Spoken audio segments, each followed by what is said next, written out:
as well as Twitter, Facebook, and YouTube.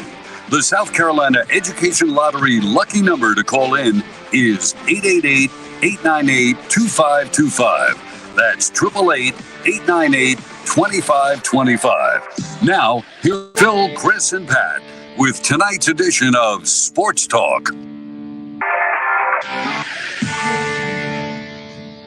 All right, good evening, everybody. Welcome back into Sports Talk on the Sports Talk Media Network across the state of South Carolina. We have been across the state of South Carolina as we continue with our Palmetto Pigskin Tour tonight. Last night up at Erskine. Had a great time up at Erskine. Folks there were tremendous. Made our way now to the coastal area of South Carolina where we will be operating for tonight. And the next couple of nights, we're at Charleston Southern tonight, home of the Buccaneers and their new head football coach, Gabe Gardenia.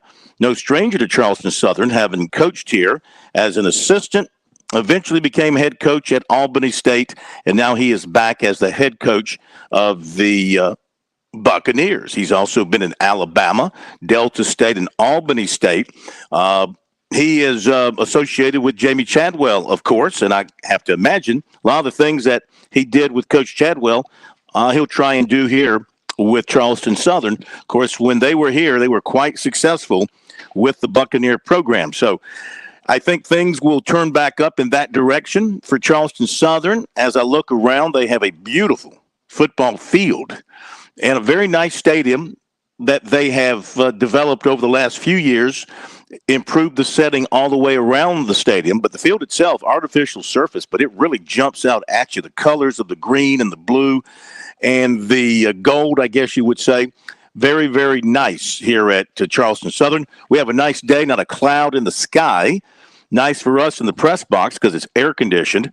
The football players, of course, dealing with this heat all across the state and all across the country, really. So best to them and hope that everything's going well for you out on the field. So they will be with us a little bit after 7 o'clock. We'll break down Choso, members of the Big South. But, of course, they're going to have that scheduling agreement with the OVC that goes into play this year. So they'll be playing some teams from over there as well. So we'll talk with Coach about that. We got a couple of players as well coming up, including J.D. Moore from Abbeville and Darius Bell, who is from Batesburg-Leesville, a transfer from Western Carolina. They'll be the two guests tonight with us a little bit after 7. We have Pat Daniel back at our studios in downtown Columbia, and from the Berkey Palace in Sardis, Chris Bergen is with us as well. Our phone number, 888-898-2525. If you'd like to join us here, we'll take some phone calls early on and hear what you have to say about things. Plus, we'll have some things to talk about as well. And also, tonight, you're going to hear from the Gamecock coordinators who met with the media today. Dowell Loggins on the offense, Clayton White on the defense. Bergie wants to run Pete Limbo, but I'm afraid that would take up the entire show if we were to. We would just start that, put our feet up, maybe go across the street to McDonald's, come back, he'll still be talking, and we'll be done with the show. So, can't squeeze in everything. Also, time permitting, we'll work in a little Clemson offensive guard, Marcus Tate, for you. So we are loaded up tonight here on Sports Talk. How are you, Bergie? I'm doing very well, and yeah, I think Pete Limbo missed his calling. He's done a terrific job. Nobody can argue otherwise with the special teams unit at South Carolina. But if he wanted to go and work in a nightclub, as I titled the headline of our story today up at SportsTalkSC.com, Club Limbo is open, because the guy spent the first 5 minutes of his session with the media today talking about his summer, making fun of Steve Fink, the fine SID at South Carolina, for not being there on time, first off, and secondly, for not having a schedule where they know when Pete Limbo comes, whether it's every Wednesday, every other Wednesday, every Tuesday, whatever the case may be. And then he went on to talk about jury duty, and he also read a book on the Big Red Machine, the 1975 Cincinnati Reds, and then got into his special teams units, which, as I mentioned earlier, I had a terrific year last year, and they've got everybody back, so you would anticipate they'll be awfully good again this season. I would think so. Nothing's boring about special teams that are like his. Those those guys have made a name for themselves. You know, it's kind of become a badge of honor at South Carolina to be on the special teams. But how much can you talk about special teams? You know, the snapper, the kicker, the holder, the punter, the return people. But if they keep making big plays in that part of the game, I'm sure we'll continue to hear from Coach Limbo, who is very fun to listen to. He is well read. Very big on, I think, military history and things like that. So very interesting individual, to say the least. Very good head coach back in the day when he was over at Catawba and had a great reputation. Listen, there's a reason why Shane Beamer, when he came to South Carolina, I don't know where Limbo was in the pecking order of hires in his mind, but he had to be at the top. And to make him the, associate head coach as well, and to give him a, pretty good salary to start things off. You know how badly Beamer wanted to have him on his staff. And it's paid off. They win 2 or 3 games last year solely off their special teams. I mean, to get the Texas A&M game started, they get the big kick return. They've had so many block punts and the fake field goals. And Kai Kroger actually probably the second best passer on the team last year. So I mean, he's done a terrific job with that unit. And to answer your question, you find me another university that has its offensive and defensive coordinators available, and they get out-talked by their special teams coordinator by 3 minutes.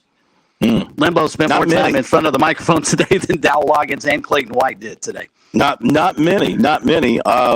Clayton is not a guy that he's pretty. I'm not going to say terse, but I mean he's not loquacious by any means when it comes to talking. And Dow Loggins, we're just starting to getting to know him a little bit, and he doesn't strike me as being a guy that likes to say a whole lot. I mean, he's neither one's rude, don't get me wrong, but some people go on, and some people kind of, give a 20, 25-second answer, and they're done. They move on to the next thing. So, all right, our phone number, 888-898-2525, South Carolina Education Lottery lucky number here on Sports Talk, and a couple of news items to talk about here at the outset. First of all, saw a story out of Georgia that is not good for the Bulldogs because they have lost a running back to injury. Saw this tweet a little while ago from, the Georgia guys were all tweeting it, but I looked at Seth Emerson's tweet from The Athletic, and it is Branson Robinson. He's out for the season, ruptured tendon contact in practice. So a blow for the Bulldogs there. I don't know exactly where he was in the pecking order. I think Milton's going to be the starting tailback, but Robinson obviously would be a contributor, at least give them some depth at running back. So he's done for the season. You hate to hear that.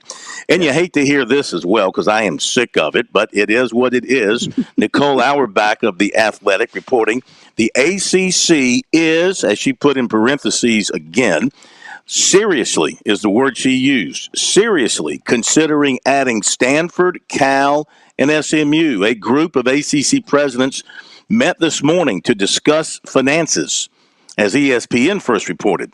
More meetings, including ADs, are expected to occur this week. As previously reported, last time the league took a straw poll on expansion 2 weeks ago, 11 yes, 4 no. Clemson, Florida State, North Carolina, NC State. They need one more to move forward. Financially, she writes, the way this would work, SMU would take no media rights revenue from the ACC for a period of time. Stanford and Cal would come in off a partial share because ESPN would still be paying a full share for each additional member. There would be a pool of new available money. So, here we go. Whatever. It's a shame that ESPN calls the shots for these leagues, and the leagues can't make a decision based on the best interest of their fans and their athletes first and foremost. It's in the best interest of ESPN because ESPN doesn't want to have Stanford and Cal starting in 2024 with no place to have a television home. Right. And for that matter, SMU, I guess to a lesser degree, though that is kind of it is the Dallas market. I don't know how big they are in the Dallas market, but I mean, here we go again with conference presidents now being pulled by their bank accounts by ESPN instead of being able to make an independent decision. And, of course, the money's going to drive everything. I get that. I'm sick of it. I think we're all tired of this. It's a shame here that the weekend of week 0, they do call it week 0 for college football too, Chris. No. Yes, they do. Yes, they do. No. They do. Yes. No, they don't. No, they do. Somewhere along the line, I don't think the NCAA has actually come out and said this is week 0. This got into our business in the media. I refuse. This is week 1 of the college. I have to put up with that nonsense from the South Carolina High School League. I'm not going to do it for college football. It's too confusing if we call it week 1, but everybody else is. So when we get to week 3, everybody else will be on week 2. So it's too confusing. Does that bother you in the NFL? Well, I mean, the NFL does it right, but they do everything right. They've got a great organization. They've got a great plan. Yeah, they get it right. But college, of course, has to play games with everything. I mean, think of the words over the years that college sports they have played with to try to make it look like one thing when it's actually another, starting with the words student athlete. Okay. First of all, that's in the wrong order. And then secondly, you can just drop the student part of it altogether now. Let's call it pro-athlete. I'm sorry, pro-athlete-student. And maybe not even have to add the student part. But anyway, I digress. So here we go again. I got to believe now with this story coming out, and the wording of this story, the word seriously considering.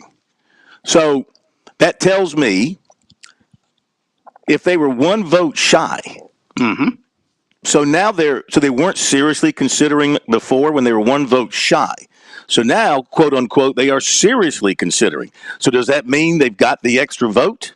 What's the difference in what they were considering 2 weeks ago versus how they're considering it now? Does she know? Is there a sense that they're going to get that vote that will allow these three? I don't want to put down the schools. These 3 programs, I'll keep it kind. These 3 programs into the ACC. Is that the hint? Is that the underlying tone here? This is a done deal. In my mind, this is a done deal. And it's like every other political back channel deal that you have. You first come out and you talk to the Democratic side. Well, we don't have enough votes. Who do we twist arms? What do we have to promise our colleagues to make sure we get enough votes? ESPN watched this unfold, went back to the Atlantic Coast Conference, and ESPN says they'll pay a full share for each additional member. That would be a pool of new available money. That's all you need to read right there. New available money. They talked to, and I bet this will be unanimous now because they've talked to Florida State, they've talked to Clemson and North Carolina and NC State and said, look, we're going to bring these 3 teams in, but they're also going to get us more revenue. And so please vote for it. And this is a done deal. I would not be surprised if we don't read something over the weekend or probably by Friday that those 3 schools will be joining the ACC in 2024. Yeah, you're probably right. You're probably right. That's why I think the story is coming out now as it is that they are hinting that they are now seriously considering the deal. So we'll see how all this works out. Teams from this part of the country having to go out to Stanford and to California to play, football. From a football standpoint, it's not that great of a hardship. They travel on a weekend. You're going to make the trip. You're going out to play a game, your team, Coastal Carolina, going out to play a game at the Rose Bowl in California. You travel on a Friday, you play on a Saturday. You could come back. Well, you guys play at night, so I guess you're coming back Sunday morning. Coming back Sunday is the plan, I think. Yes. Yeah, but if you play the day game, you come back Saturday night. Rest up Sunday and get back in your normal schedule on Monday. What about the basketball teams, the other teams that play midweek games? How are they going to reconcile that from an academic standpoint? Well, forget the academic standpoint because, as you pointed out astutely, it doesn't matter. What they'll end up doing is what the Sun Belt Conference and a lot of the smaller leagues have done in years past and gone away from it because of expansion. They'll get travel partners. So Clemson and, let's say, Georgia Tech, because they're probably the 2 closest teams in the ACC in terms of proximity for the Tigers and Yellow Jackets, they'll fly out. They'll play Stanford and Cal. One of them will play Stanford on a Wednesday night. The other will play Cal on a Wednesday night. Then they'll flip-flop, and they'll go to the other place for Saturday, and then they'll come back, Saturday night or Sunday. And that's what they'll have to do. So you'll get a travel partner, North Carolina and Duke, probably NC State, Wake Forest. You can go down the list and figure out who they are. And that's the only way they could possibly do this. And that'll be for every sport, but as you pointed out, football. Pat is correcting me. Go ahead, Pat. What you got? I'll just push back against these not being student athletes. Graduation rates among student athletes in the NCAA has never been higher. It's over 90% now, and I think we should celebrate that. Yes, you made a point. We were talking off air. You made a point about some of these guys and girls may have gone to 3 or 4 schools, and I would push back. So what? They're still graduating. If we're going to try to claim that these are not student athletes, well, if you look at the actual numbers and the metrics, they've never been more of student athletes than they are today. So I just would push back against that a little bit. Okay, that's cool. I hear you. I understand that. I would say that I wasn't talking about the students themselves. I was talking about, I think, the point I was trying to make was how the NCAA has viewed them over the years from the standpoint of, making the money from the TV contracts that they have negotiated over the years without really consideration on how it affects the athletes and their travel and their class schedules and their academics. Totally agree. Congratulations to the players. Congratulations to those schools who have the tutors and the wherewithal to continue to educate these athletes and get them graduated. If what you're saying is definitely correct, don't get me wrong. I understand what you're saying.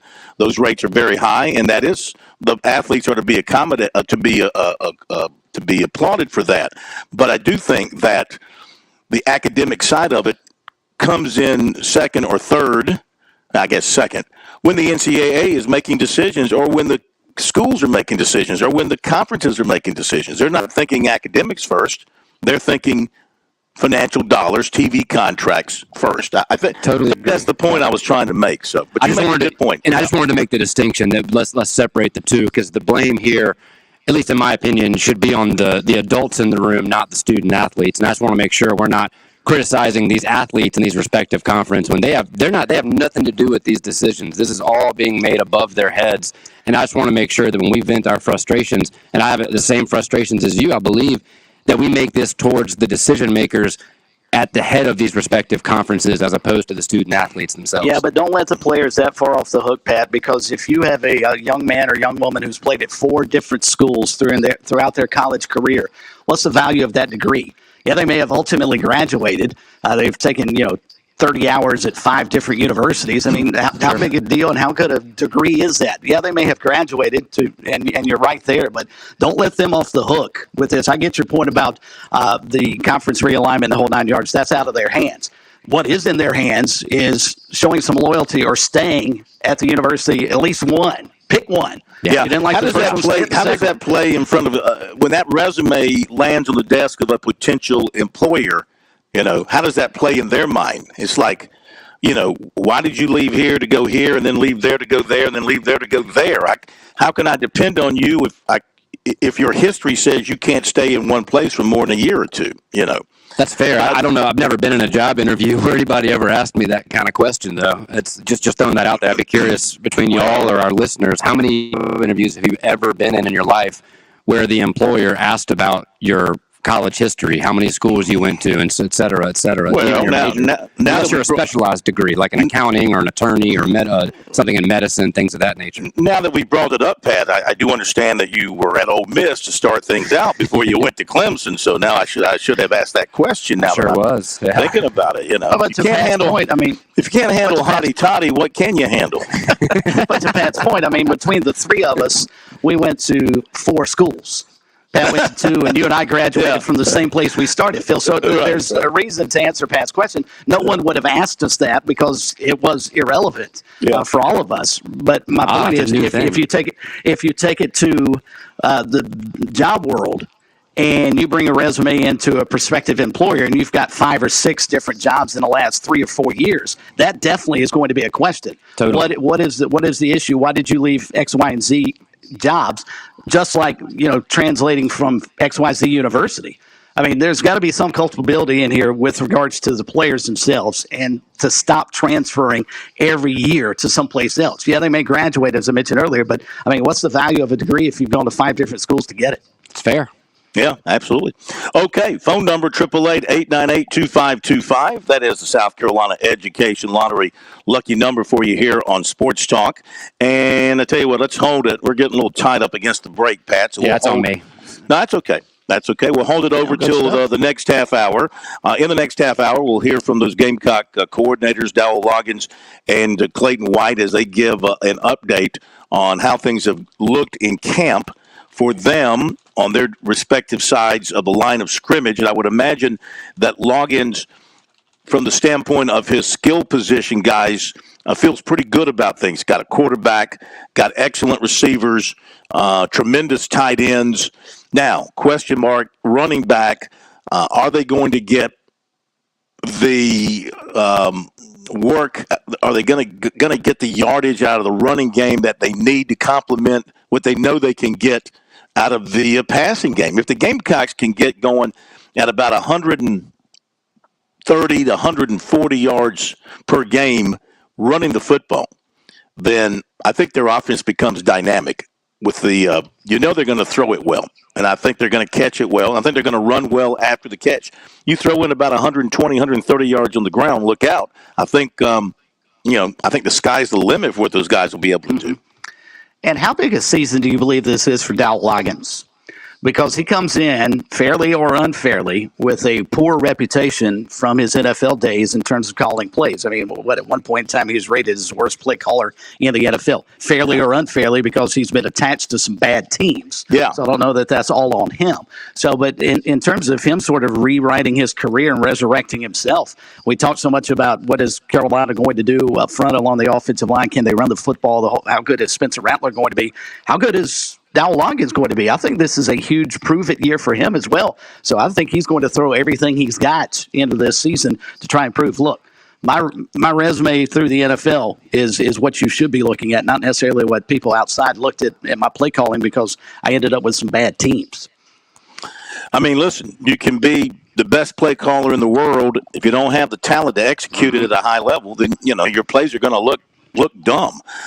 From everything we've heard from Beamer down through players, this has been a very good marriage so far, especially who do you want your offensive coordinator, quarterback coach to be most closely tied to? Your quarterback.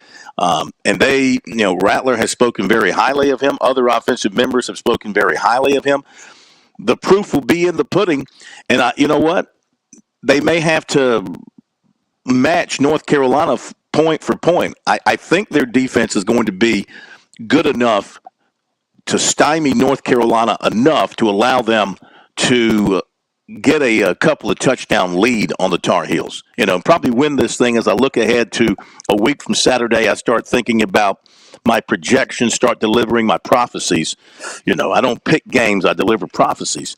So as I look ahead, as I look ahead to next Saturday night in Charlotte, I could see something along the lines of 45 to, I'm going to go 45 to 24. I'm looking at about a 3 touchdown. Now, look, I know that line's been a little crazy too, right? The Gamecocks were underdogs, but I think now they're favorites, aren't they? Yeah, and they were underdogs going into the offseason, and they're favorites now still in the offseason. I don't know what has changed. It's the wide receiver who's not eligible for North Carolina that big a deal to them. So if Tez is declared eligible before next week, is the line going to flip back to North Carolina just based on him alone? I think the odds makers have been looking at the Gamecock videos. They do really good videos, And if you look at the Gamecock videos, you're thinking the Gamecock's going to win the national championship and probably not give up a point and probably average about 65 points a game. That's how great they're going to be. But videos, as we all know, do not win games. But they can put you in a good mood prior to the start of the season. But if you start losing ball games now, what a video is going to do for you, huh? Yeah.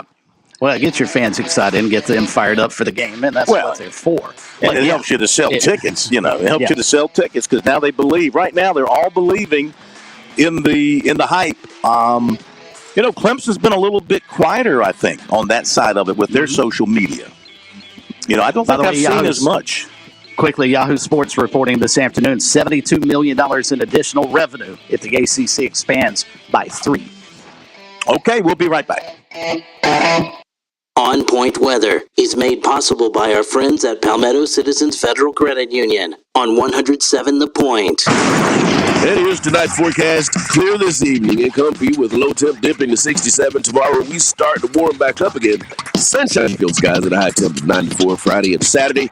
Expect us to top 100 as a high, with rain chances increasing as the weekend arrives. Afternoon storms possible on Saturday and Sunday. Brian Leonard with your On Point local weather.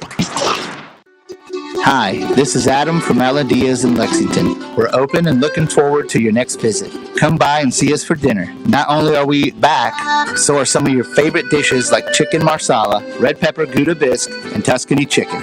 These and so many of your favorite Italian dishes prepared with our homemade family recipes. Come visit tonight for dinner in Lexington at 101 West Main Street. We're eager to help you create a memory at Aladia's. Thank you for all your loyal support. With SRN News, I'm Keith Peters reporting Rudy Giuliani has surrendered to authorities in Georgia to face an indictment alleging he acted as former President Trump's chief co-conspirator in a plot to subvert the 2020 election. The former New York City mayor is charged with Trump and 17 other people under Georgia's Racketeer Influenced and Corrupt Organizations Act. Tropical storm Franklin is unleashing heavy floods and landslides in the Dominican Republic after making landfall in the country's southern region. The Civil Defense Agency said the storm killed one person on Wednesday. The storm began to slowly spin away from the island of Hispaniola that the Dominican Republic shares with Haiti after dumping heavy rain for several hours. On Wall Street, the Dow up by 184 points, the Nasdaq rose 215, the S&P 500 advanced 48. This is SRN News. Let's be Dave Ramsey here. Do you want your money to work for you rather than you working for your money? Go see my friends at Palmetto Citizens Federal Credit Union. They're not a mega bank and have been serving the Midlands since 1936, offering good old-fashioned customer service and free services. They'll look out for your financial well-being. With 14 locations, check them out today at palmettocitizens.org. Federally insured by the NCUA. The pipes burst, you're getting the repairs done. Now it's time for your flooring. This is where the flooring department shines. We don't have a huge multi-million-dollar showroom, but we all buy from the same manufacturers, so why pay more? We're locally owned and have 30 years experience in the flooring industry, and we stand by our work. Get tremendous customer service and great pricing with the flooring department, 951-3567, or online at theflooringdepartment.com. That's 951-3567 or 951-FLOR, the flooring department. Pardon me, ma'am. Are you interested in lowering your energy usage and saving money? Make it quick. Did you know that Dominion Energy offers heating and cooling rebates up to $750? That's a lot of money. Yes, it is. And it comes in handy if your system fails and you need a replacement. Any restrictions? For starters, your new equipment must be Energy Star qualified. That's a good thing. Go to DominionEnergySC.com and click Save Energy. DominionEnergySC.com it is. Thanks for the tip. Certain restrictions apply. It's not quite football season yet. The back-to-school sales are here, and it's time for you to help Columbia Animal Service to clear the shelters. For the entire month of August, adoptions are absolutely free. You can't beat that. Bring home a pooch or a kitty at no cost. Be the hero to give a dog or cat a new home. Visit PetFinder.com today to see your next family member. Clear the shelters in August. Free adoptions. Visit PetFinder.com and support Columbia Animal Services. Hi, this is Kevin Cohen. I'm the owner, the general manager here at The Point. One of the most valuable lessons I've learned is to partner with great people. To that end, I'm looking to partner in the upcoming months with like-minded business owners, people who want to grow their respective businesses. Would you consider meeting with me in the very near future to discuss how The Point can partner with you so that you can exceed your own expectations in the coming year? Let's sit down over a glass of tea, a cup of coffee. Let's talk about how your business and my business can work together to meet our collective goals. I'm not looking simply for advertisers. I can find them by simply cold calling people a few times a week. What I'm looking for are business partners who share the vision that I have for my own small business. That vision is very simple. Local businesses need to support local businesses. period. If you have an interest in telling people about your business via the radio, let's make it happen affordably and local. Call me directly, 563-8558, 563-8558. I'd appreciate the chance to meet with you. Maybe we can help each other.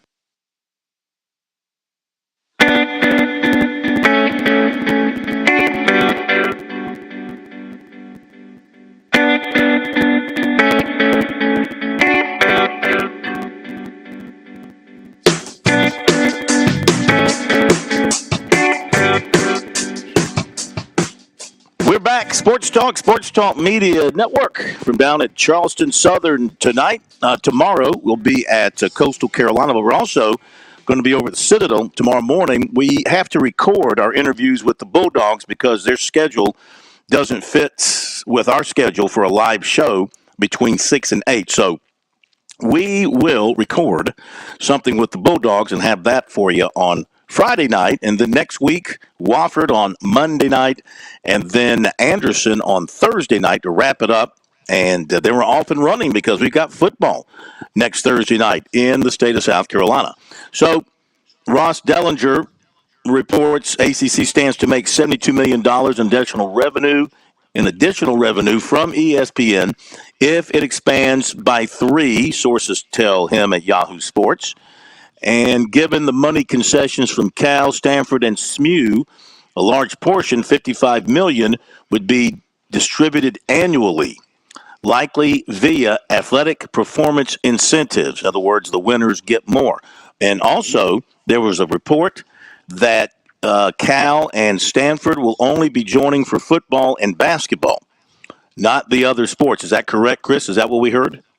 It's what Pat was saying. He had seen that report before. I actually saw one. I think Nicole from the Athletics. She actually reported it would be for all sports. So there may be some confusion there. I don't know why.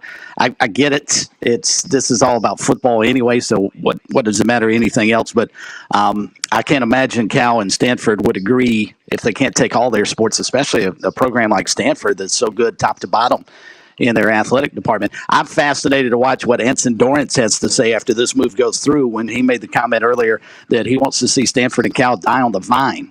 Ooh. Not a fan of the expansion. And then he tried to walk it back. But, you know, when you've got that much seniority at UNC and has won as many national championships as he had, he can probably say whatever he wants and not have a whole lot of repercussions. And guys, I'm seeing this, it's a Sports Illustrated article. I just put it in the chat there if y'all want to read through it a bit too.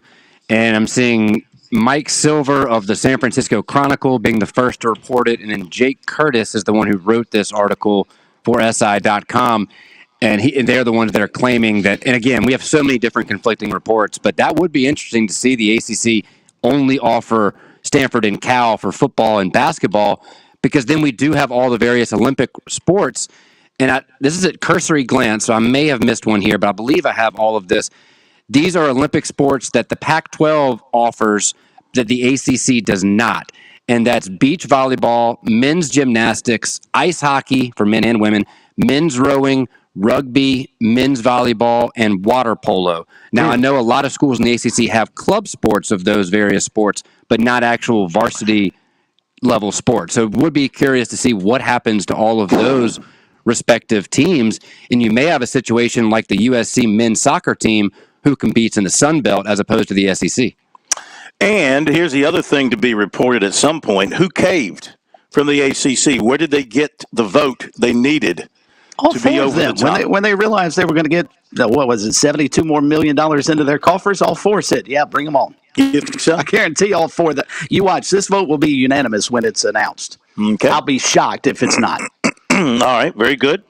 And I wanted to mention also more, the colleges, they can't get out of their own way. So Iowa's starting defensive tackle Noah Shannon, who acknowledged his involvement in sports wagering, has been suspended for the season. Coach Kirk Ferentz announced that today. He told reporters the school would appeal the NCAA's decision. He's not been charged in that investigation in the state of Iowa. Started 28 games, number one defensive tackle on their depth chart. Ferentz said Shannon made at least one wager on an event involving a Hawkeyes team in another sport, which is an NCAA violation, punishable by a permanent loss of eligibility. So there you go with that. So back to your, let's get to your phone calls. 888-898-2525, South Carolina Education Lottery lucky number. And we go to Andy in Columbia. Sorry couldn't get to him last night, but he was kind enough to join us tonight. Hello, Andy. Welcome back to Sports Talk. How are you? Well, I thought I was blacklisted after last night. No, we don't block. No, we don't block you. We don't blacklist you. We don't ignore you. We love you, man. We love you. Okay. We're all about the love here on Sports Talk. Chris. Yes, sir. Let me tell you this right now. I don't give a rat's behind who the coach is of what team. I always pull for South Carolina to win. Okay. So you would have been comfortable with them going to the World Series last year under Mark Kingston. I would have been more than happy. I would have been doing. Right. I've been more than happy to pay corn off our bet. If we I retract my statements and if we would have had a coach that would have been decent enough and knew how to coach well enough to lead us to where we should have been. Okay? Fair enough. Point blank. And it's just like our basketball coach right now. Y'all know I would prefer B.J. Mackey. But I'm more than willing to give Coach Paris time to build a program and see what he does. Well, you haven't called him a bum or a putz or anything else. Except he hasn't been here for 7 years and hasn't produced nothing. Okay? That's why. He's only been here for Kingston's produced two super regional teams and 3 NCAA tournament teams and would have had a fourth if it weren't for COVID. A decade ago, we were the second highest baseball team percentage win-wise in the country. Now we're bottom to last. Hey, listen. Okay? Things have changed since the era of Ray Tanner and everything else. Things have evolved. Things have changed. This is a new time, a new era. And listen, I will bet you right now. You want to make a little bet? I'll bet you right now. I love betting with you. In the regular season. Okay, in the regular season in 2024, the Gamecock baseball team will win 40 games plus. You want to take me on that? Only 40 games? Well, in the regular season, a minimum 40 games plus, a minimum. So you think they're going to go 40-16? Is what you're predicting? Yeah, that's a minimum. Games. I said Correct. minimum 40. Well, minimum. I'll take your bet, but Okay. The only problem is if Corn's going to remember the bet because of your age when we get to May. Hey, it's on tape. All right, it's on tape. We'll remind him. Okay, regarding this ACC expansion, I was watching Dan Patrick's show today. They're doing it out of Ireland because of the Notre Dame Navy game this weekend, and they had the AD from Notre Dame on. Guess who's driving this whole thing? He is. Mm-hmm. Notre Dame is. Because they want Stanford involved. Because they play Stanford every year. But, you know what I found very interesting, what he said?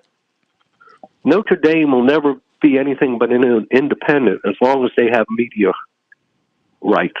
Mm-hmm. If they would lose their media rights, guess what? They would go to another conference. But don't think it would be the ACC. Do y'all realize that Notre Dame does play in the Big Ten? I didn't realize it until today. They play hockey in the Big Ten.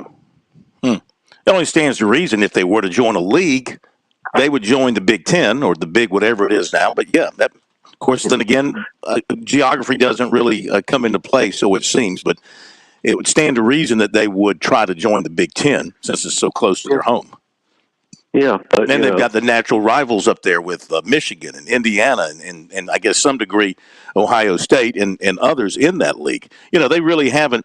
Who have they built a rivalry with in the ACC? Clemson. Clemson Notre Dame game is a pretty good Do you think match. That's a really rivalry? Well, I mean, it's Notre Dame. It's heated. It's heated because of the Boston College, Notre Dame. Yeah, BC it's heated. Boston College more of a rival for them in the ACC than Clemson. Well, listen to me. It's a heated matchup, and it's a rival in that they have been, when they've been playing, for the most part, one or both have been among the top teams in the country, and they have a history of playing in the college football playoff as well.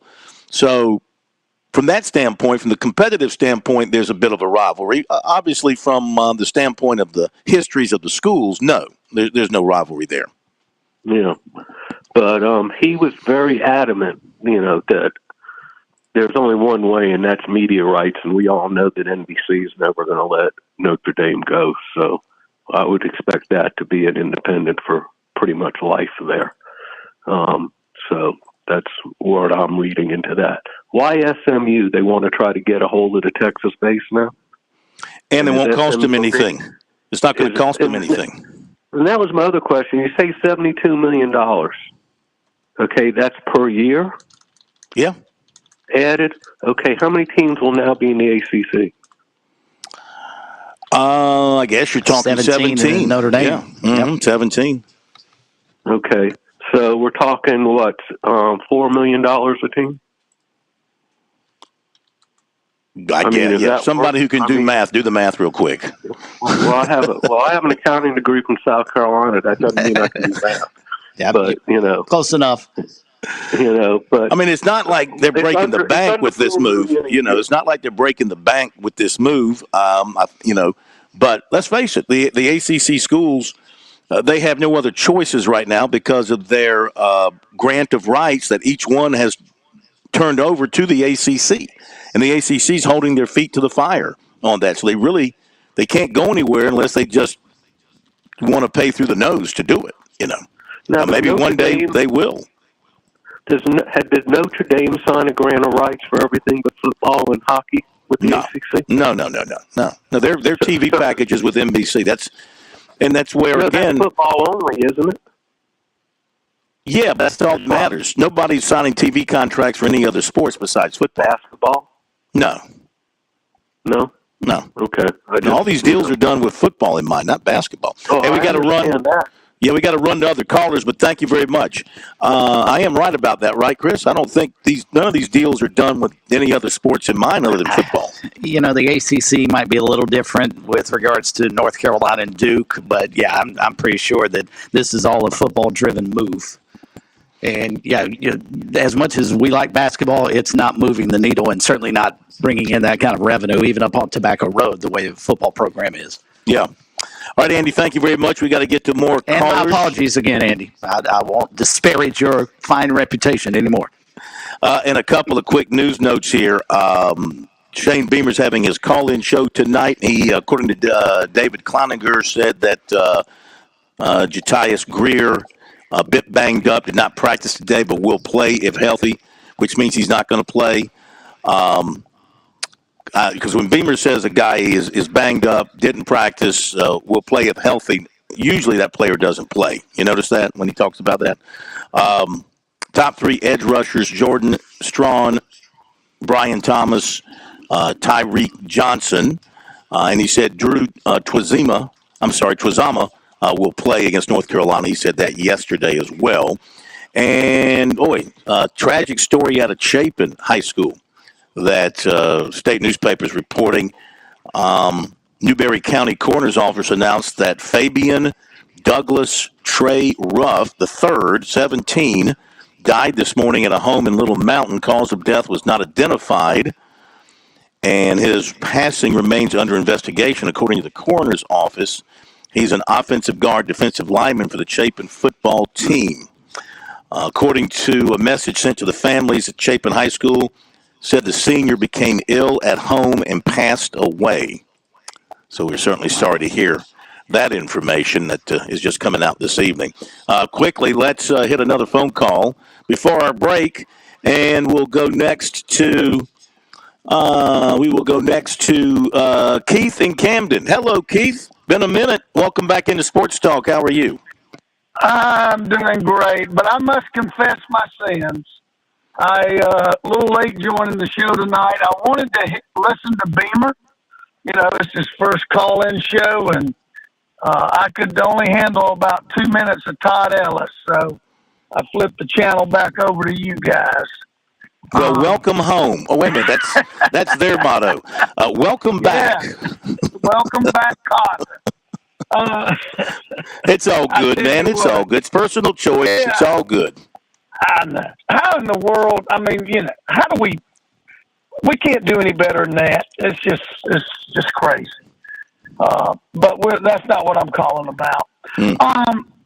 You take the ACC and the three teams, and just from a distance, something just doesn't add up. There's no glamour there. Do you think that Clemson Florida State, North Carolina, NC State. I think it's realistic that in 2 years they may not be there. So maybe that's what they're doing, filling that void. I don't know. But I'll hang up and listen to y'all's thoughts. And Chris, don't take any heat from the previous caller. Hold your ground, son. Well, I did disparage his good name, so I needed to apologize for that. You did pile on a little bit. Y'all have a good evening. Thank you very much. Listen, nothing now in college sports is, not only is it not forever, it's not even for more than a year or two. So he may be exactly right. Yeah. We got this happening, but next year, you know what? We're going to go through another round of this kind of stuff. And the year after that, it's never going to be settled till they go to a national plan. Mm-hmm. And those four schools, as you asked, they may all agree right now, but they may in the back of their minds thinking we're not going to be here to deal with it. So what's the big deal? Right, exactly. Until they get to a national plan where they're actually all treating each other equally. And, you don't have one league making this much and this league over here making that much, and et cetera, et cetera. Until they look at themselves as a national league, you're going to continue to see conferences renegotiating with TV people, and then teams trying to get into that conference that's got more money, or trying to bring in teams to help generate more money within their league. And it's a never-ending cycle, or so it seems. And, it's just the history and things like that in college sports now can basically just be wiped clean regarding the future. It's a new history. We're making a new history now that maybe people look back on 50 years from now and go, what were they doing? What were they thinking about when they did all this? They had such a great product. College football has survived so many things over 100 years. And now we're creating these man-made issues that we'll see if it messes up if it destroys the product or not. College football has survived world wars and survived weather issues and COVID and everything else. Is it going to be better when all this settles down? Are we going to have a better product than what we've had? And I don't know. Time will tell how things shake down, and if we like what we see as fans. If fans stop watching on television because they don't like the product or stop going to games, then you'll have your answer. Yep. Okay, we got to hit the break. Sorry, Pat, ran a little long. We'll hit the break and come back. 888-898-2525 is our phone number. We'll hear from those Gamecock coordinators coming up. Try to get a little Marcus Tate from Clemson as well. Recruiting. And, of course, the folks from here at Charleston Southern coming up after our break at the top of the hour. Be back in just a moment. Don't go away.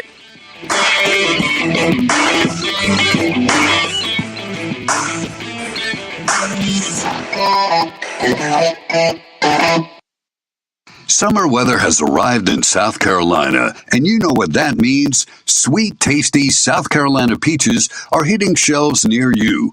Most people tend to think of Georgia as the peach state, but South Carolina is the East Coast's top producing peach state, so we know a thing or two about a great tasting peach. The next time you're in the grocery store or local farmer's market, keep an eye out for those sweet, tasty, certified SC peaches. Discover more about the tastier peach state at scpeach.org.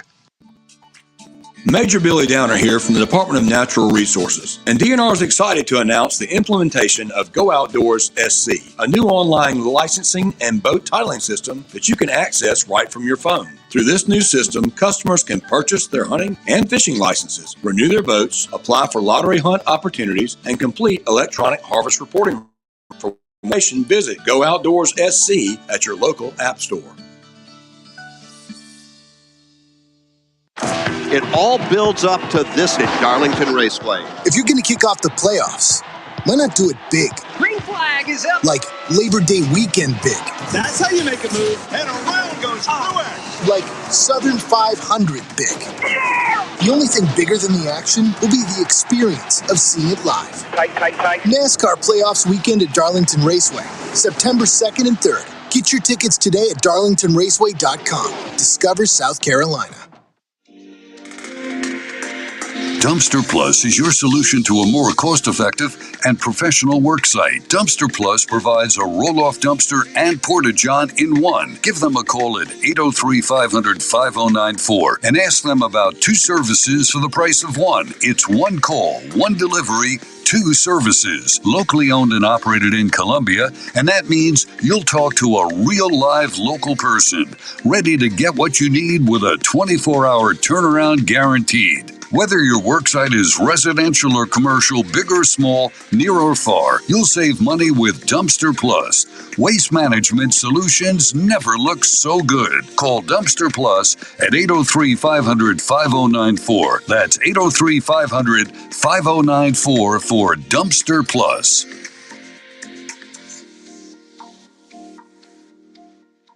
George Bryant for Tsunami Bar Sports, our inventor. David Abernathy has always said Tsunami Bar technology allows us to take the training to the grass. Now I know through my sport of golf that natural agility can be converted to athletic ability. And why is this, Tsunami Robbie? Transferring the training to the grass. This may be the most undervalued characteristic of the Tsunami flexible bar technology. The Tsunami bar action loads and unloads at the concentric and eccentric transition points. This is what we call reversal forces. And the Tsunami bar is the only bar and training device that I know of that can train these reversal forces adequately at speed. Hey, this is Phil Kornbluth. The Tsunami Bar is a terrific training device, whether you're working on your fitness or your golf game. It's convenient, it's easy to use, and you won't feel beat up afterwards. Be sure to click on the digital ad on SportsTalkSC.com and get 5% off any order using promo code BBB5. Don't wait, order today.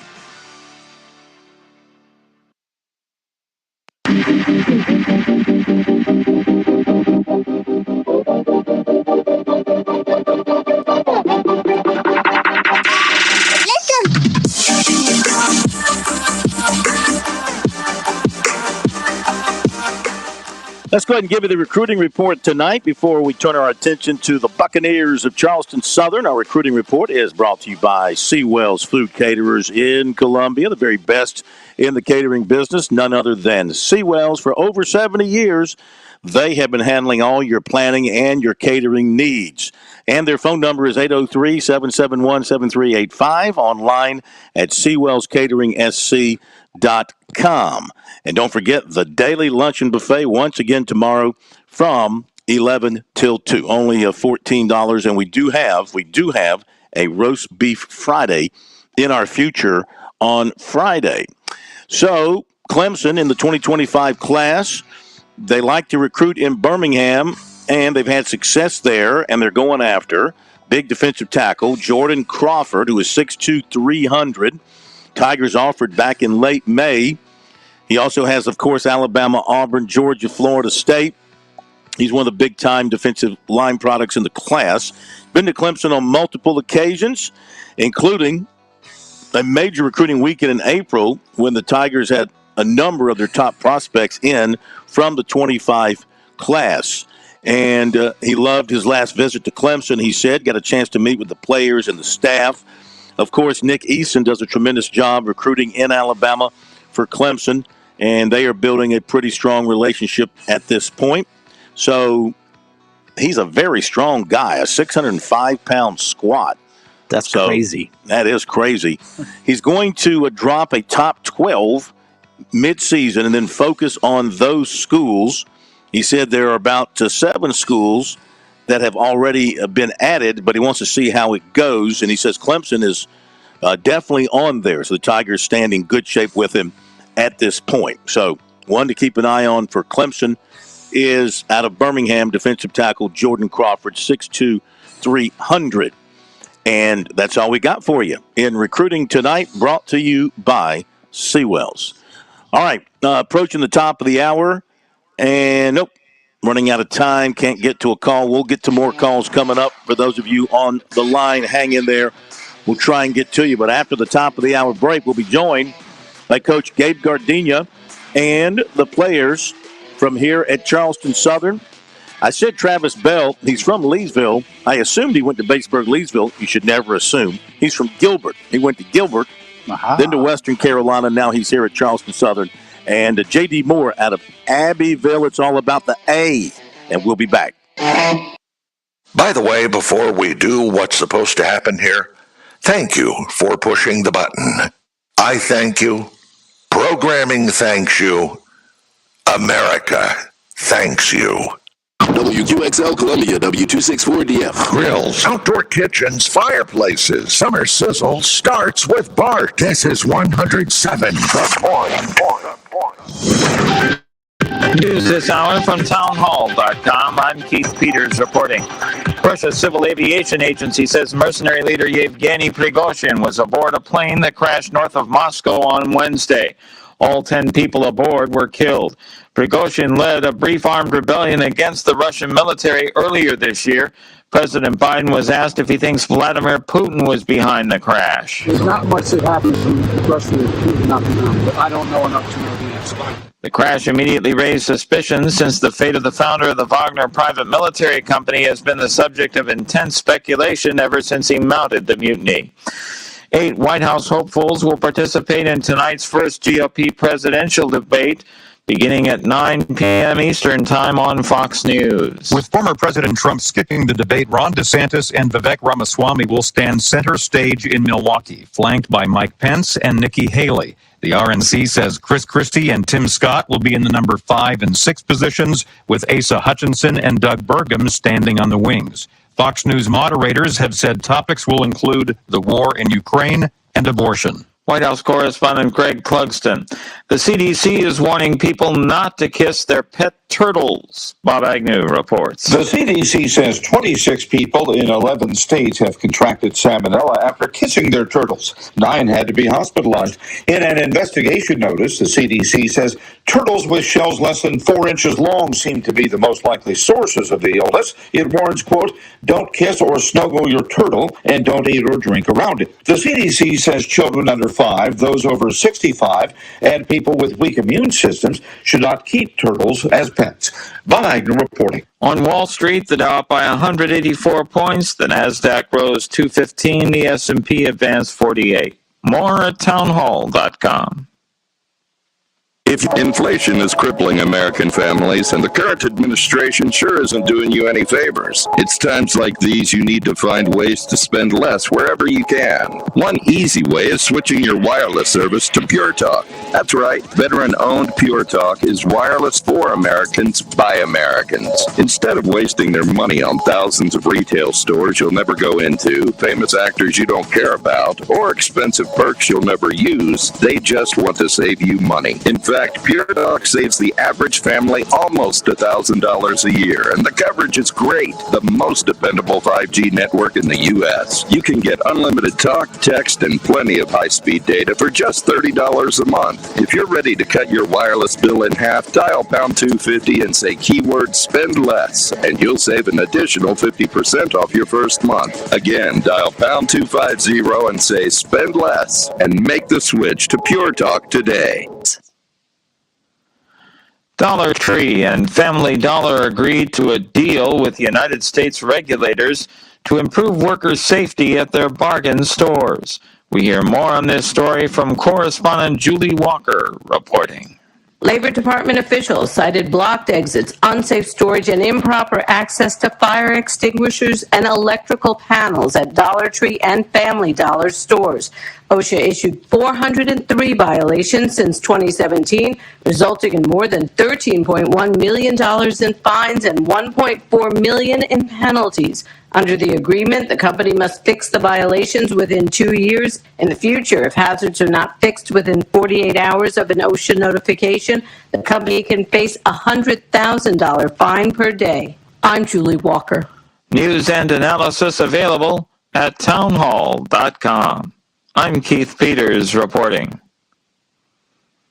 On Point Weather is made possible by our friends at Palmetto Citizens Federal Credit Union. on 107 The Point. And here's tonight's forecast. Clear this evening and comfy with low temp dipping to 67. Tomorrow we start to warm back up again.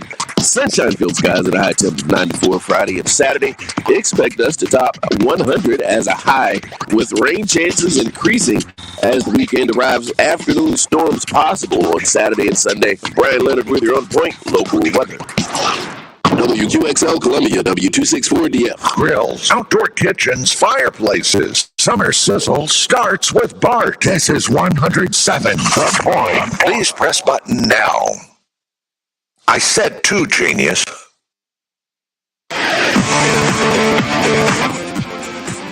Welcome back to Sports Talk on the Sports Talk Media Network. You can reach the guys with the South Carolina Education Lottery lucky number, 888-898-2525. That's 888-898-2525. Now back to Phil, Chris, and Pat with the second hour of Sports Talk on the Sports Talk Media Network.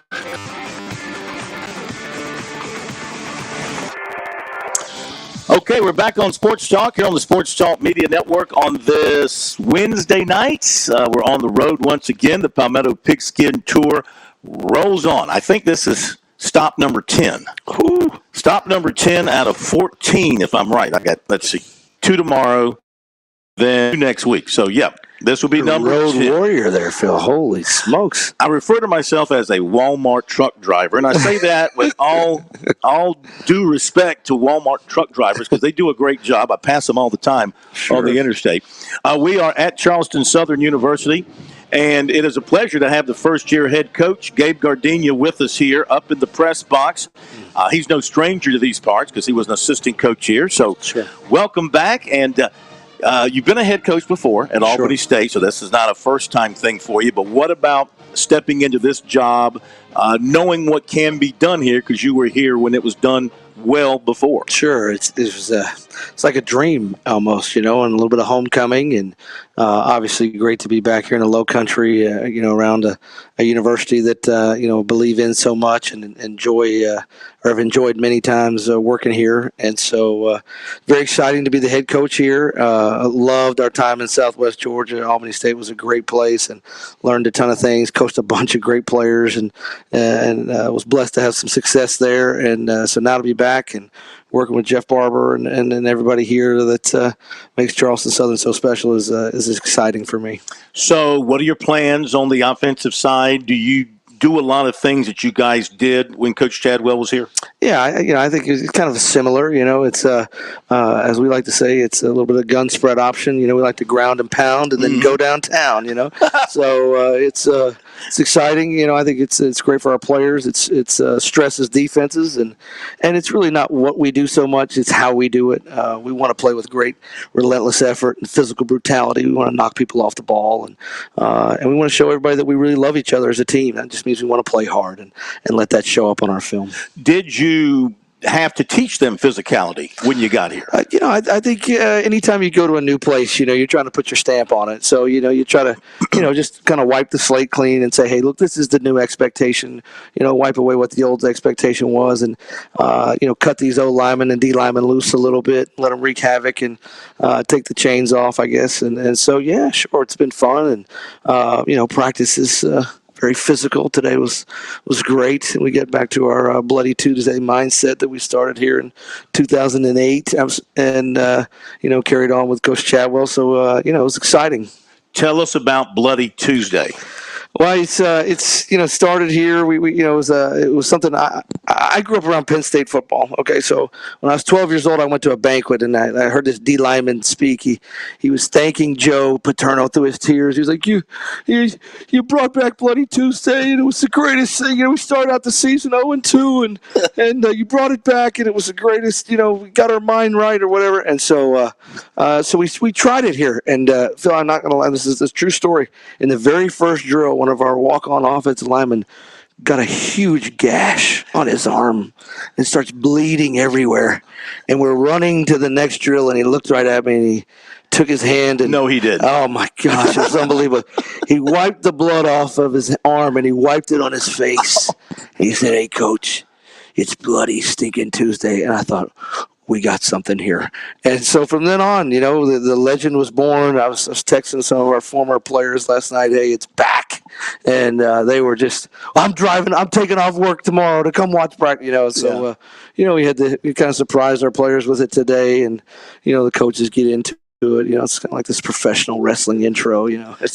But they love it. It's part of who we are. It's you gotta our DNA. That is fantastic. So, a typical practice for you, how physical do you like to be in a typical practice? Well, we want it to be hard because we want our players to go through some adversity. One of the big things we feel like we have to prove this year is that we can handle adversity. Mm-hmm. And the best way for us to simulate that is at practice. So we want our guys to get after it. We want to, tackle and play blocks. And because at the end of in the game, in a moment in the game, we're going to have to make a play. You're going to get punched in the teeth.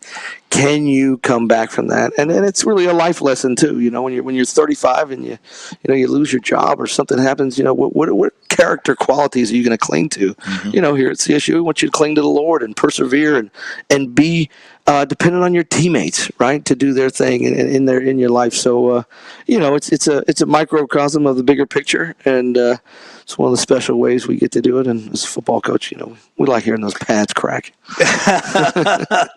Do you think to this point you've been able to build that family unit that you're trying to build? I think so. I think our players are really bought into what we're trying to do. I think it's a group that we inherited that really loved each other already, mm-hmm. and was starving to try to be successful and win. And I think we got the right DNA as far as our heart and just our effort, and every day they show up. So there's a lot of talent. JD and Darius, obviously, you're going to talk a little bit later, but those are talented guys. They're even better people, and they want to win. And you got to learn how to do that, and you got to prove yourself every day. And but absolutely, we're pleased with our team so far. All right, so Jamie Chadwell, the offense, mm-hmm. You know it well. I think maybe our listeners are more familiar with it when he was at Coastal, with a guy named Grayson McCall running that good. thing. Yeah. So my question is, with you and your offense and your quarterback or quarterbacks, do you have the talent to run that offense in a similar style with similar results, you think? Well, I think, I don't know if Grayson McCall's in our locker room right now, but I think we don't have to win the way they've won there. I mean, it's a similar system and all that, but I think we have a lot of good players. I think we have some guys competing to be the quarterback. I'm pleased actually with all of them, which I know sounds ridiculous. Oh, do you really have one? Then if you're pleased with all of them, I get it. But I think our guys continue to get better. And absolutely, it's one of those deals where we want them to be a distributor, be a point guard, mm-hmm. Get the ball to the open guy, take what's there, have some moxie. That's Grayson's greatest quality, right? That guy's willing to stand in there and take it in the teeth and deliver the rock. And so he's tough as nails. And so that's what, we're trying to find in our guys. And I think we have that, not every play, but, it shows up a bunch. Yeah. Defense. The dirty blue, Phil. The dirty blue. It's multiple. It's kind of based out of a 3-4. You call them the dirty blue? Oh, absolutely. Yeah. That's who they are. Yeah. Our defensive coordinator is a guy named Nick Rivas. He went to Tennessee as a walk-on and became all SEC there. And Nick walk in this room, you go, how does that happen? He's about as tall as me. But we want those guys to be physical and play with swagger and knock people back, and we want to win with numbers up front. I mean, we got to have racks and racks of D linemen, and coaches ask me all the time if we want to sign more D linemen. I'm like, yeah, absolutely. Mm-hmm. Yeah, we'll always take more than and so. We want to go out there and create havoc. We want to pressure people, you know what I'm saying? And we're not just going to sit there and play base. We want to take up some room in that quarterback's head and in the O-lineman's head, too. We want to confuse them. In 2021, we were really good at Albany State. We were the #1 defense in the country. We had 7 defensive shutouts. I know you don't believe me, but it is factual. Why should I not believe you? I believe everything you've said to this point. Georgia Georgia won the national championship that year. They were the number one defense in FBS football. They gave up 13 points a game. We gave up 6.8. And so it's built around having good players, but also a competent and aggressive defensive coordinator and a bunch of guys who want to go make plays. And so we're trying to run our version of that here. And so, we'll see. I'm not putting that standard on us, but our guys are going to go play hard. How heavy are you? I haven't looked at your roster top to bottom, but how heavy are you with transfers? Not too deep. I mean, we probably have, 6 or 7. I think every place is different. Our transfers are probably more guys who are coming up, than coming down. There's been some solid guys in Division II, NAIA, things like that. Obviously, Darius is a transfer, but I think that's our niche here, and so that requires a little bit more homework and research and things like that. But I think all of our transfers have done a good job of just buying into Charleston Southern and enjoying the fact that they're here. It's kind of like our coaching staff. A lot of our coaching staff, this is the best job they've ever had, Phil. We're all fired up to be here. We love this place. They give us a free meal every day at the CAF. That's pretty good to us, okay? And so, these players, I think it's the same thing. They're excited about their opportunity. You were a walk-on in Alabama. You were a holder. You got in 9 games. Sure. So, you're one of the lucky ones in that you got to play some college football. Sure. You got to play Alabama during a time of transition there. They were going through a number of coaches. Sure. So, how did that experience help mold you into who you are today as a person and as a football coach?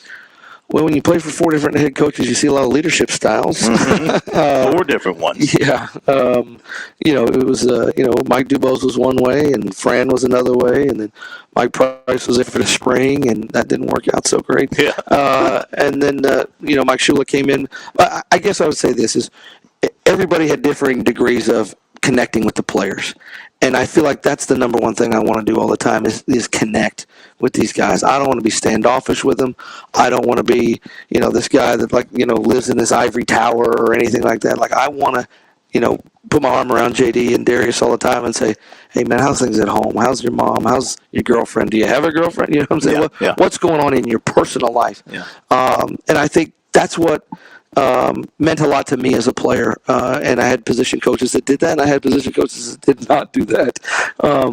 But I do know this: you got to have good players. You've got to understand who we are here at CSU, and we got to recruit to that. But also got to have coaches that are willing to go the extra mile and invest and just do the simple things like eat lunch with the players. Have them over to the house, talk more than just about football. If we go in that position meeting room and it's 45 minutes of how to run the ISO and how to play a block, I think we're really doing the guys a disservice. So that's the fun part of my job, is being around the guys. You seem happy. You seem like you're in your own skin. You seem like this is the perfect fit for you.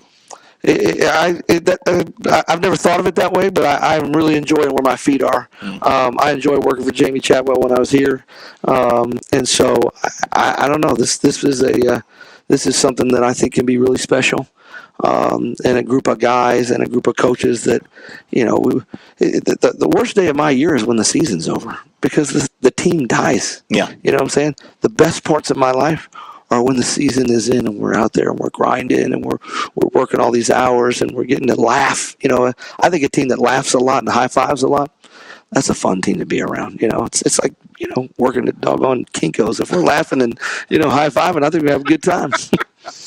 Did you ever muff a hold?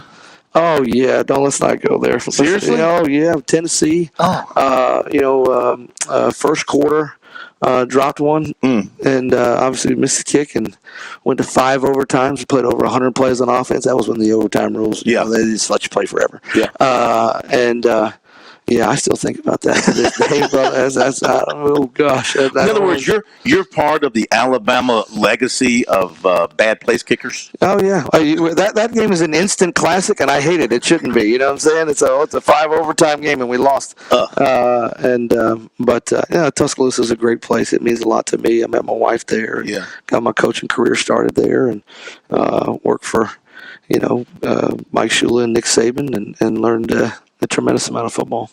Well, it's going to be some heck of a ride here, I get a feeling, with you and your guys in charge. And good luck.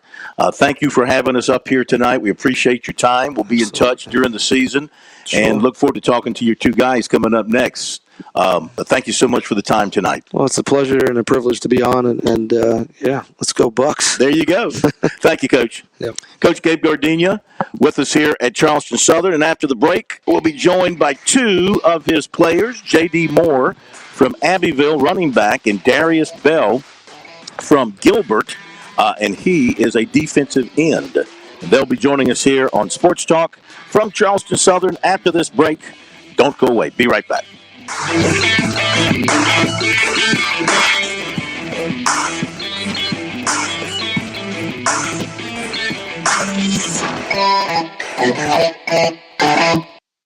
If you're looking to stay hydrated this summer, turn toward a Southern favorite, sweet South Carolina watermelons. One slice is equivalent to a glass of water and is just as effective as sports drinks for hydration. If you don't believe us, you can ask the Palmetto State's top football teams. The SC Watermelon Association will be serving up slices after summer practice to keep our teams fueled and hydrated. Visit scwatermelon.org for all the details and look for ripe South Carolina watermelons in your hometown. Hi, I'm Jim Corbett. I've been an attorney for more than 30 years. There's one thing I've learned about injury cases. It's you need the personal touch. You need the lawyer to get to know you and describe your damages. You don't want a case manager talking to an insurance company and then talking to you and then talking to maybe to a lawyer with limited experience at the last minute to try to settle a case. I talk to you. I find out what your case is about. Jim at JimCorbettAttorney.com. Jim at JimCorbettAttorney.com for your injury cases.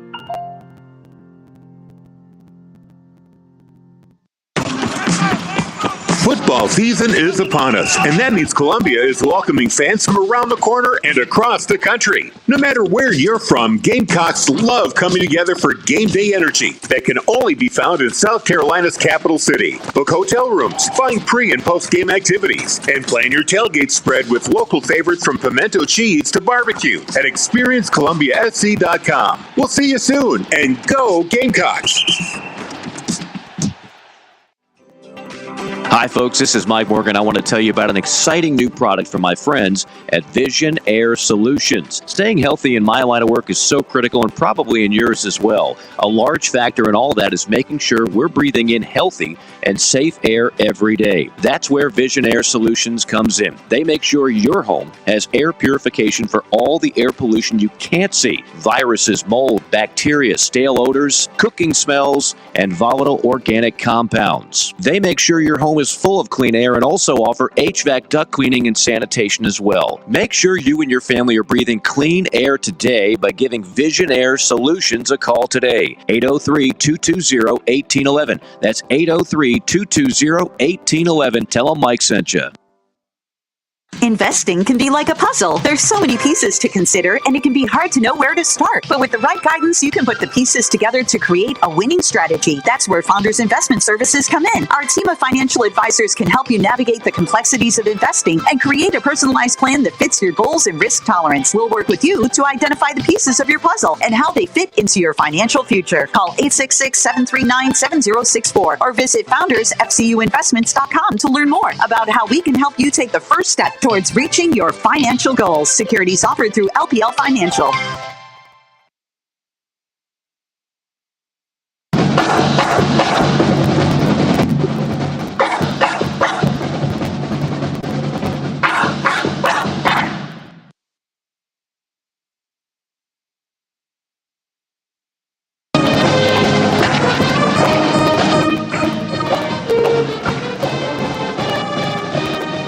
We're back with you here on the Palmetto Pigskin Tour tonight at Charleston Southern University. Appreciate Coach Gabe coming over. Boy, he's something, isn't he? He's got to be a ball of laughs. And corrected.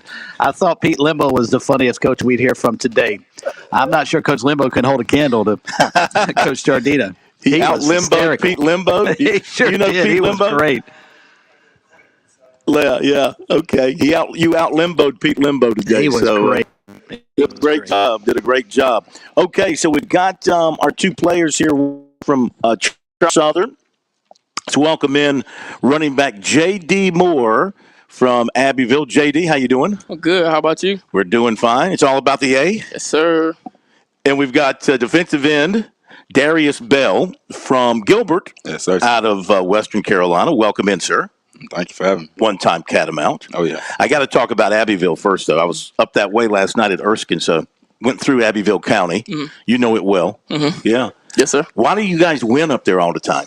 I think it's that we've been playing football with each other for so long. Like, everybody that's been on every state championship team before, we've been playing ball with each other since we were 7, 8.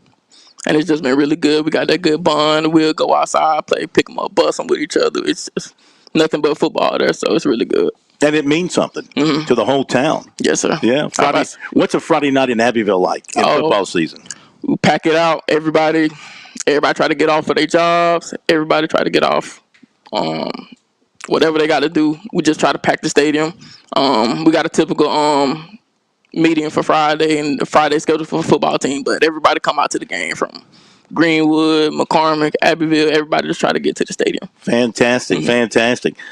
Darius, started your career at Western Carolina out of Gilbert. Now you're here at Charleston Southern. How's the transition been for you?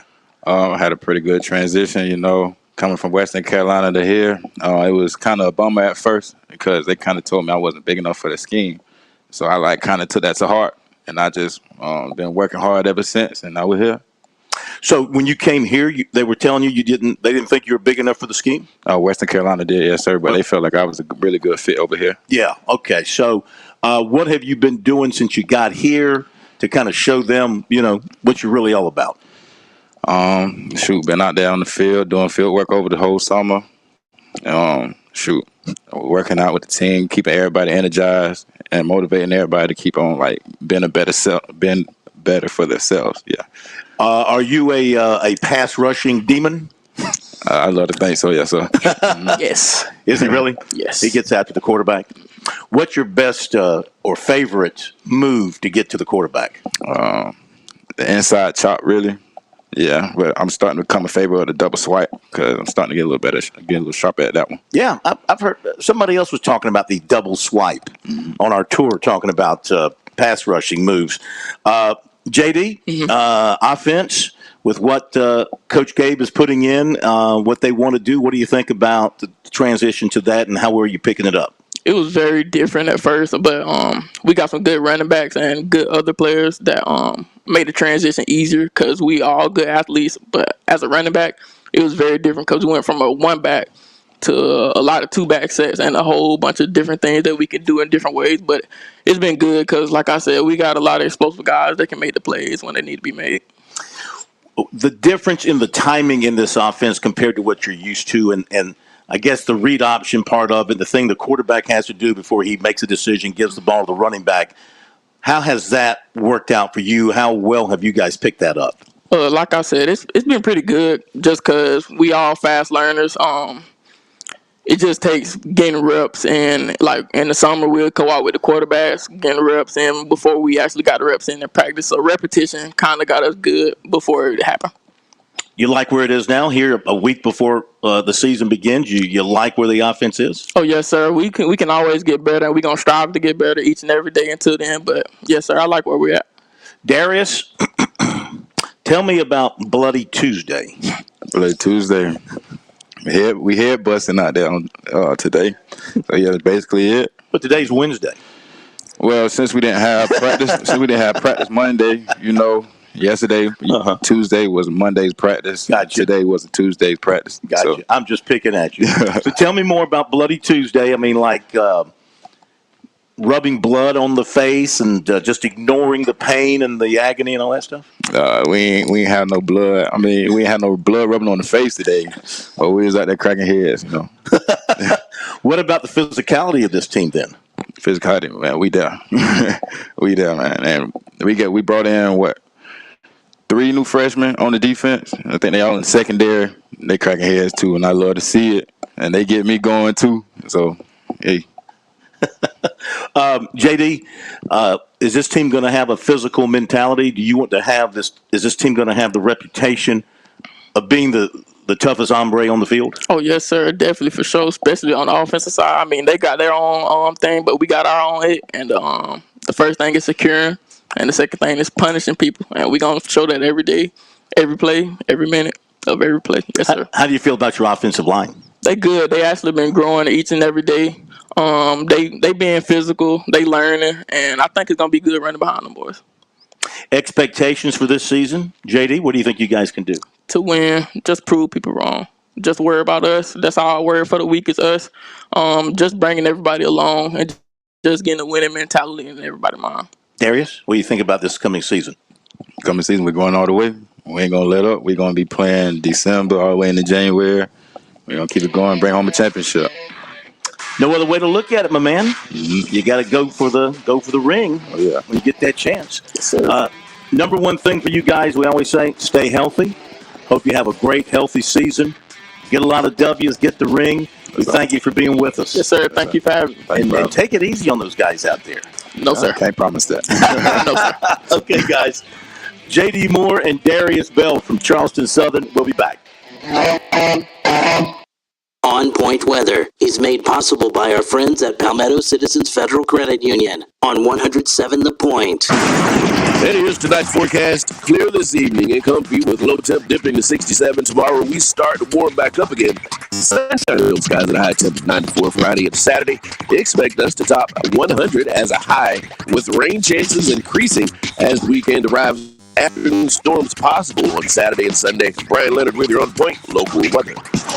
Join us at Erskine College for the Garnet and Gold Forum, featuring Dr. Stephen C. Meyer, director of the Discovery Institute Center for Science and Culture. Our forum is an event focused on Christian thinking in a secular society. Dr. Meyer is a best-selling author speaking on topics from his most recent book, The Return of the God Hypothesis. The forum will take place at Erskine College on Friday, September 29th, and includes a formal dinner. Tickets are available for the special event by visiting erskine.edu/Garnet and Gold Forum. That's erskine.edu/Garnet and Gold Forum. With SRN News, I'm Keith Peters reporting Doug Burgum is a go. The North Dakota governor confirmed Wednesday that he will participate in the first Republican presidential debate after injuring his Achilles tendon during a basketball game. He wrote in a post on X, "I'm in." He included a photo of himself walking with crutches onto the debate stage. He wore a boot on his left foot. Burgum did a walkthrough of the stage on his injured leg earlier Wednesday to test whether he would be able to attend. He will join 7 other candidates on stage at the debate, which kicks off at 9 p.m. Eastern Time on Fox. As flames tore through a West Maui neighborhood, fleeing residents headed for the only paved road out of town in a dash for safety. Many were turned back toward the rapidly spreading fire by a barricade blocking access to Highway 30, but those who disobeyed made it out safely. This is SRN News. It's that time of year again, the time where hunters absolutely celebrate. If you're an outdoorsman, this is your month. There's no better place to start your hunting season than over at Shooter's Choice on Sunset Boulevard in West Columbia. The staff is made up of hunters. Yes, they actually love to get out themselves and hunt, just like you do. So let these experts help you get your hunting package all put together. We all know that ammo really matters, and it's still going to be hard to find at times, so please don't waste it. Let Shooters get you a new scope to help you with accuracy and not wasting that precious ammo. Shooter's Choice has a super scope sale going on this month. Maybe it's time to get that new rifle for the hunt. Shooter's Choice has a monster huge selection. So what are you waiting for? The hunt is on. Online, it's shooterschoicesc.com or make a visit. Come on in. Go see him. Sunset Boulevard, West Columbia. Make it your first choice. Your best choice. Make it Shooter's Choice. Hey, honey, did you forget our anniversary? Wait, today is our anniversary? Well, not our anniversary, but it is True Pharmacies, and I'm so glad they opened. Me too. And we can go celebrate health and wellness at the True Pharmacies anniversary event this Thursday. Free smoothies, prizes, health screenings, and more. You can even enter to win the grand prize, 28-inch Blackstone grill. True Pharmacy, join us at our anniversary event this Thursday from 4 to 7 at the True Pharmacy at 1628 Charleston Highway. It's the Cigar Militia, Columbia's premium cigar store. It's that time of year. It's golf weather. Are you going golfing this weekend? Be the guy bringing the sticks, not the guy that borrows. Come by and refill your humidor or just pull off the interstate for a smoke and a cold beverage. Our friendly and knowledgeable staff will help you. You could be a novice or a seasoned veteran. Our friendly staff will walk you through the humidor and answer your questions. We're at 1410 Colonial Life Boulevard, next to the Melting Pot. You don't have to live in Britain to get what the New York Times calls the best of British telly. Stream the UK's most brilliant series only on BritBox. Unlock acclaimed favourites including Vera and Stonehouse, starring Succession's Matthew McFadden. Plus, don't miss upcoming original dramas like Archie, the story of Hollywood's greatest leading man, Cary Grant. Lose yourself in Britain's best entertainment, only on BritBox. Start a free trial at BritBox.com. I'm Scott Trout, attorney and CEO of the domestic litigation firm Cordell & Cordell. We help men deal with the life changes triggered by divorce, such as child custody and property division, among many others. But life changes also occur after divorce. These changes can make parts of your existing court order irrelevant. If you feel a modification to your court orders might be necessary, talk to us at Cordell & Cordell. We're a partner men can count on. Online at CordellCordell.com. 1201 Main Street, Suite 840, Columbia, South Carolina, 29201. Scott Trout, licensed in Missouri, Illinois, and Georgia only.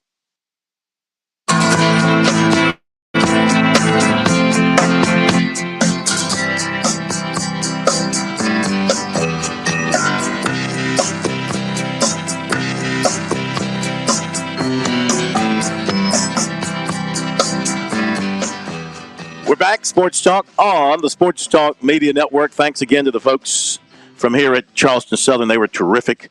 Enjoyed hearing what they had to say. Let's hear more from what you have to say. 888-898-2525, the number. We go to Gamecock Larry, back with us here on Sports Talk over in Swansea. Gamecock Larry, welcome in. How are you? I am feeling great. I feel good. First, let me tell Keith from Camden, we're not going to get another Bob Fulton, so we just got to take who we got, and maybe one day he will become close to being Bob Fulton. Number two, Phil, I'll be so glad if your Clemson Tigers come to would it be 11-0, so it will make it sweeter when we knock you off again.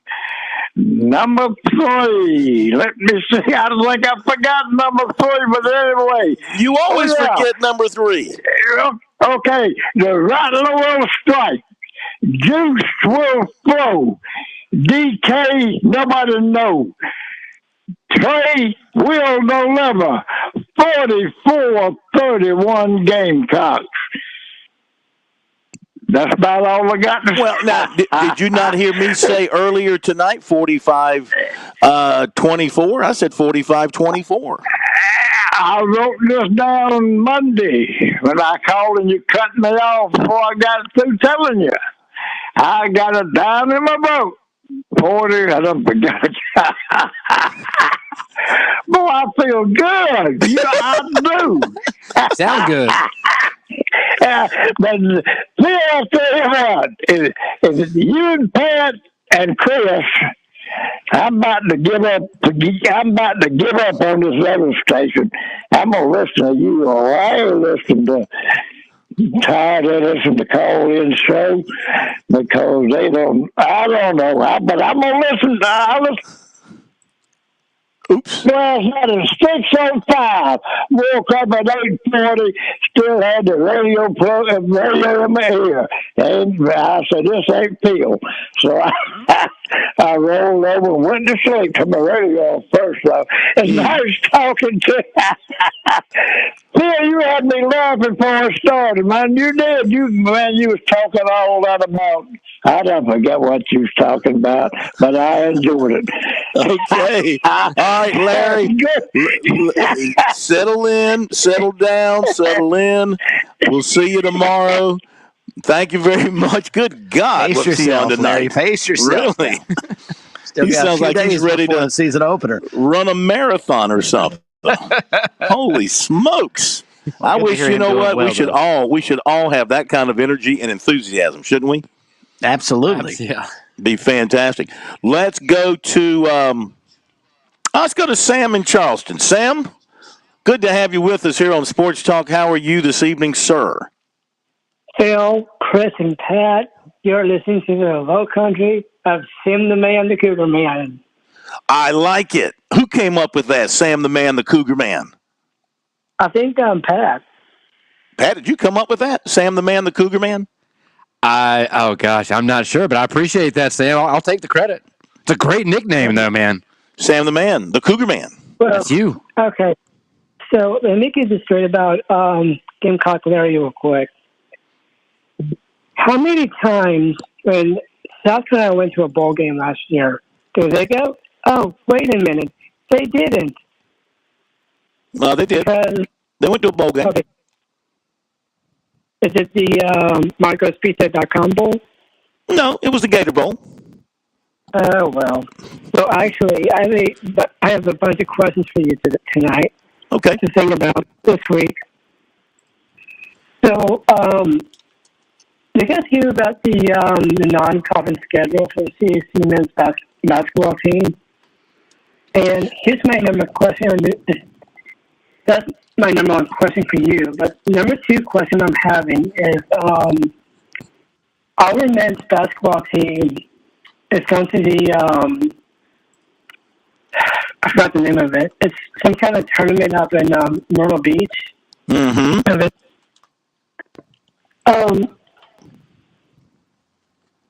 Is Iona joining? Is Iona Gales playing each other this year for the Charleston Classic? Well, let me take a look. And thank you, Sam. Appreciate the phone call. So, yeah, you're going to open up against Duquesne on November the 10th. Iona, actually, right before that, November 6th. Oh, you're right. He was I right skipped that. Iona on the 6th. Yeah. Thank you, Pat. Iona on the 6th in Charleston, and then up to Maryland to play Duquesne in the Veterans Classic. Then you're in Myrtle Beach for Vermont. And St. Louis and Wyoming are in that tournament, but you'll open up against Vermont, and then you'll go to Kent State. Then you'll play Liberty down in Boca Raton, Florida, and then Florida Atlantic, and then home to Rhode Island, the Citadel, Coastal Carolina, St. Joseph's, and Montreat. All of December will be at home for the Cougars. So Rhode Island, Citadel, Coastal, St. Joe's, Montreat College in December. Also saw today where Charleston Southern announced their non-conference schedule. Barclay Radebaugh putting together a pretty tough slate for his Buccaneers, and they... My homeboy. Yeah, and they are going to play, I see here, they got South Carolina in Columbia on December 16th, play at North Carolina on December 29th, going to play at Wake Forest on November 24th, going to play at NC State November 17th, the Citadel on November 28th, South Carolina State on December 2nd. So I don't know what Barkley was drinking when he put this schedule together, but he's got NC State, he's got Wake Forest, he's got South Carolina, he's got North Carolina on the schedule.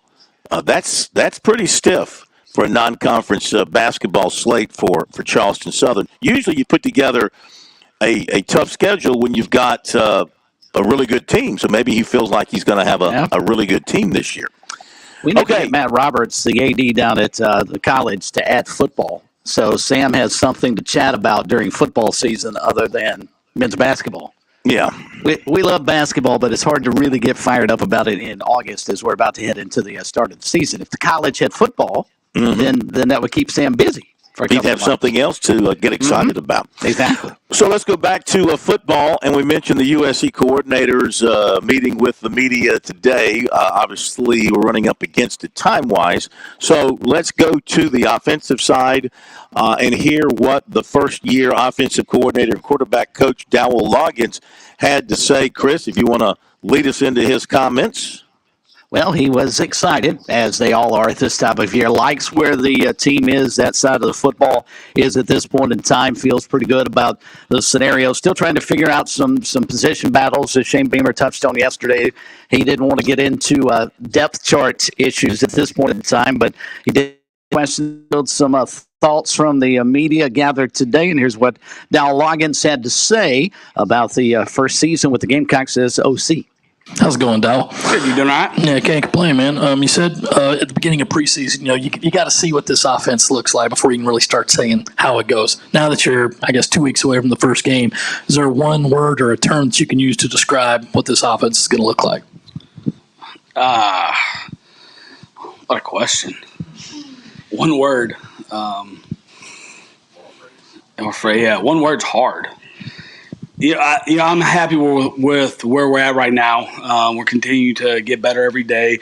Obviously, there's sometimes you have to take a step back to grow sometimes, and there's been a lot of growth that's happened since May and through the summer and the player run practices, and we feel like we have a better feel of our roster and our depth charts, and conceptually what our guys feel good with, and we're closer to being able to nail down some things that some of these guys that just got here in August are good at, which that's what camp is for, is to create competition, try to figure out your roster and the strengths and weaknesses of it, and we're closer now than when we started. As far as the running back position, a few weeks ago, you're anxious to see what you could get out of those guys the last few weeks. So what have you kind of learned from them over that course of time? Yeah, we're fortunate because we've had a couple scrimmages now, and you really learn. You don't really know what you have until you put the ball down and you make it live. So these scrimmages are extremely beneficial. You don't want to discount the whole month of work based on 2 or 3 performances, but it does mean a lot when you can set the ball down, who's going to pick up a blitz when it's live, who's going to break a tackle, who's going to make the right cuts, and obviously DK being a first-time running back. First time in his career, stepping in, be able to see him, read shades and read threes and get the ball at the right spot and playing with an offensive line and doing those things. Obviously, we know what type of football instinct he has, and been pretty pleased with the other guys right now. It's a room that's going to continue to still compete for spots, but we know what we have in there now. Yeah, we've heard different things, whether it be the phrase leash or just command, just letting Spencer be able to go out there and just have a little bit more control of the offense. For you as an offensive coordinator with your experience, is that something that you have done throughout your coaching career? Or is it a combination of the player also earning that trust? I think it's all the player. And if you ask us in the spring ball, I'm sure Clayton, the defensive staff and our defensive players will tell you it feels like there's a lot more going on with him. Like he's a lot more involved that way. And it's because we wanted to introduce some concepts in spring ball and figure out what he likes. And you got to get reps. You can't, as a young player, he does have advantages. He's played for 3 different offensive systems. That is that's advantageous to your learning football. It's not always advantageous to having success on the field, but your football mind has grown every time you play in a new system. Obviously, consistency helps more than anything to produce on the field at a high level. But all those experiences, so he was able to see what we do on paper and on the board, and then go out and execute a little bit. And then you kind of start to figure out, okay, hey, what about if you see this, get to that, or if you see that, get to this. And you got to figure out, in the classroom is one thing. Like I can get us in the right play in the classroom, but now all of a sudden bullets are flying and it's live, and you got a pass rush and they're disguising. Like, can you check plays there? And for right now, he's doing a lot. He's doing an awful lot of line scrimmage, and it's because he's earned that right. And we fill his toolbox. And the more he can do, the more he can handle, the more we'll give him. But the one line that we always talk about in the QB room with that, to whom much is given, much is required. And so the more he studies, and the more there's also there's a guts thing that takes. Like, it's one thing to say, like, hey, I'm going to change the play. It's one thing to say it in a meeting room, but it's another thing to go do it. It takes guts to do that. Like, you're in front of your team. You're in front of 10 other guys that are sitting in the huddle and like, whoa, he's changing the play to what? Like, why are we doing this? So for him to be able to do that, like, we had to go – that was the ball security thing. It's the most annoying thing in the world.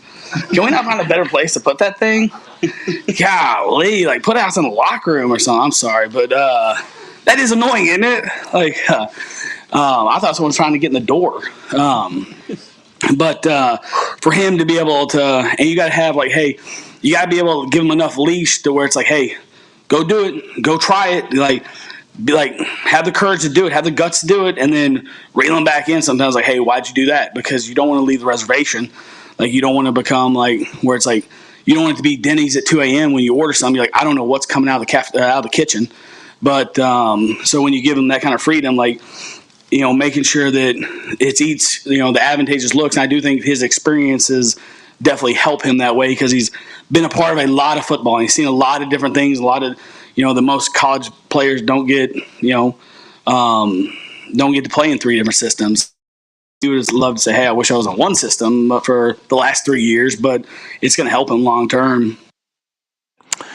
Well, looking forward to seeing what Dowell Loggins can do. You mentioned earlier, Chris, that he had been named worst play caller in the NFL or voted worst play caller in the NFL.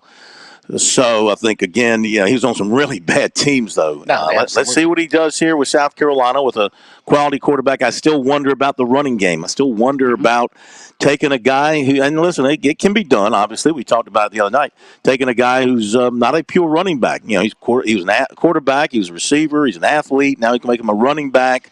Can you win in this league with that and an offensive line made up of 3 transfers and a couple of guys who were part of a so-so offensive line last year? I think that's a legitimate, reasonable question about this Gamecock team.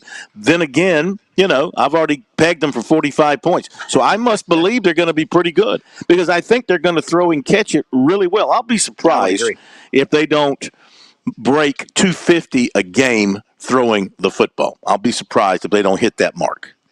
Well, and the whole focal points, at least with Rattler in particular, with the passing game thus far throughout camp, all we've heard is protect the football. And evidently he's bought into that as well. So maybe he's a little bit more cautious with it. Of course, at the tail end of the season, the one thing they said they loved about Rattler at the Tennessee game, the Clemson game, and even, I guess, in some regards, the Notre Dame game and the bowl game was he just turned it loose. So I don't know where you find that balance of him going out there, maybe not playing recklessly, but at least still being able to turn it loose, but also protecting the football.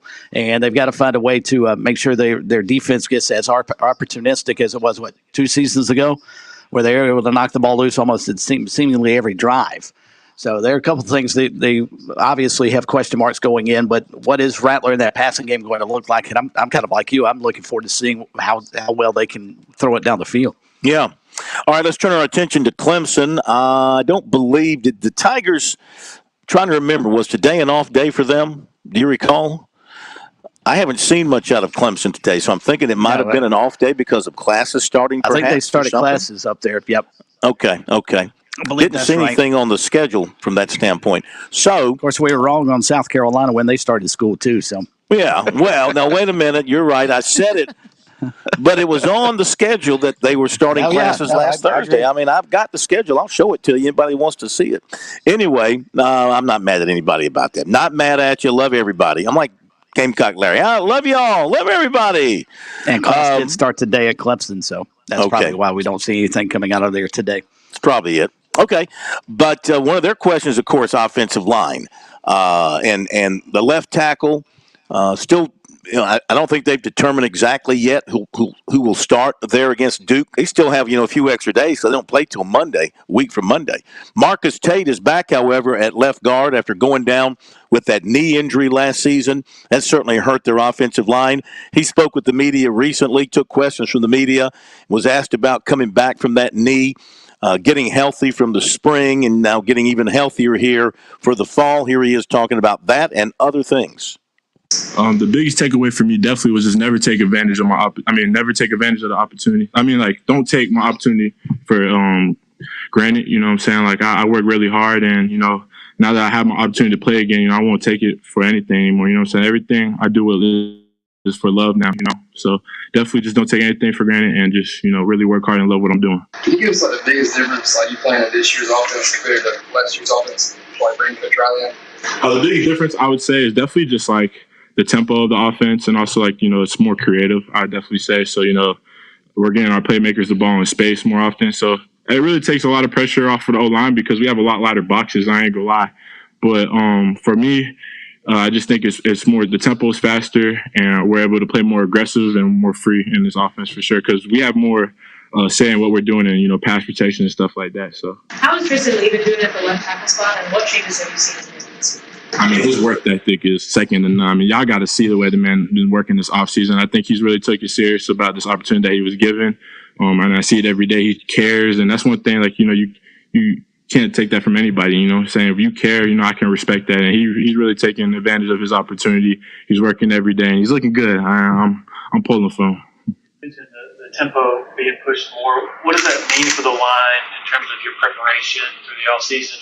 You know, and then heading into. I mean, realistically, I think that's always been our advantage for Clemson is we push the tempo. Even last year, you see when we pushed it, like no team was stopping us. And, you know, with Coach Austin, you know, our individual is very aggressive. It's probably the hardest part of practice, and it's just nonstop.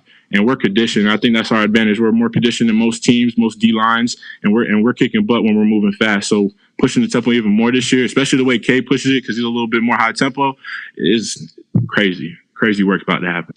How fun is it to walk with back like Will and Phil? It's amazing. I mean, it's a blessing for me. Will and Phil are my best friends. You know, they were my roommates the last 2 years, and I do anything for them. So just the opportunity. And I know when I'm blocking for them, it's not just, you know, doing my job. It's like I want to make sure they're safe. I want to see them succeed, and that's why I do it for it. I love them boys to death, and I'll do anything for them. Are they pretty different personality-wise from each other? Yeah, big time. I mean, if you talk to Phil, you know, real mellow. You know, he's going to talk to you with a soft voice, but he don't play like it. And in Ship, you know, he got that, you know, pit bull mentality. He's coming at you, he's tacky, he's loud, and I love it. You know, he gets me going, and I try to match his energy every day for sure. So, yeah, definitely two different personalities, though. Anything different in your mentality that you want to bring here going into years? Yeah, I just want to be more dominant. I think, you know, that's one thing I needed to work on is my aggressiveness from the past 2 years. And I saw it more last year. I just want to build upon it. And that's just my mentality. It's just, you know, finishing every rep, putting them in the ground, and just doing that consistently. And that starts in practice. And I feel like that's what I've been trying to work on this year. And since I've got back in camp, just working at and, you know, finishing every play through the whistle for sure. And just loving the game more, you know. Like, I really love football. And getting injured, you know, really gave me the opportunity to find my love for the game and never take it for granted. Garrett Riley appreciates like the big boy play style. Like he has a relationship with the offensive line. How do you describe, you know, Riley? Yeah, it's definitely different. You know what I'm saying? Like he just the way he came at it, you know, it was a different perspective from a coach. You know, really showing that much love to the O line, and you know, I appreciate it. And it's easy to take culture from him because you know you see that it's genuine and it's not him just trying to do his job. It's a very genuine relationship that he has with all the offensive linemen. He's cool peoples. He's real laid back, and I like that cool because it's cool. He messing around with you and all that. So yeah, that's been really cool just to have that relationship with him, and I see how genuine it is. It's not him just doing his job. You know what I'm saying? Okay, Clemson offensive guard Marcus Tate's one of the veterans. You know, they're happy to have him healthy again. And you look at their offensive line guys, you know, Tate, left guard, Putnam at center. Linthicum's had a good camp. He's moved up to the backup role there. Parks at right guard. You've got Colin Sadler backing him up. Bryn Tucker as well. Blake Miller at right tackle, played a lot last year as a true freshman. You got Zach Owens factoring in at one of the guard spots. You know, some of these guys can play multiple positions. You got Dietrich Pennington coming off the knee. Looks like he's going to maybe be a backup at left tackle. You've got Harris Sewell, the freshman, who they think is going to be a really good player. They've got some depth. Mitchell Mays is another one. Mitchell had to step in and start when Tate got hurt last year. So Ian Reed, another freshman, who's got a chance to give him some depth at tackle. So this offensive line, you got really 4 starters back at their positions. And then the question is about left tackle. And Tristan Lee, if he's the guy ultimately, you know, he was a heavily recruited guy, came down to Clemson, Ohio State. A heavily recruited guy coming out of high school. Maybe a little overweight last year. Maybe they got him into some better shape this year. And maybe he's going to be the guy there at left tackle. And that offensive line last year led an offense that was able to score 31 rushing touchdowns, Phil, and I still think they were underutilized on the ground last year. You look at this Clemson attack with Shipley and Moffitt in the backfield, and if that offensive line gels, which I think it probably will, they rush for 178 yards a game. I can't imagine. It depends on how Garrett Riley wants to run that offense. Does he want to stretch the field? Does he want to throw it more?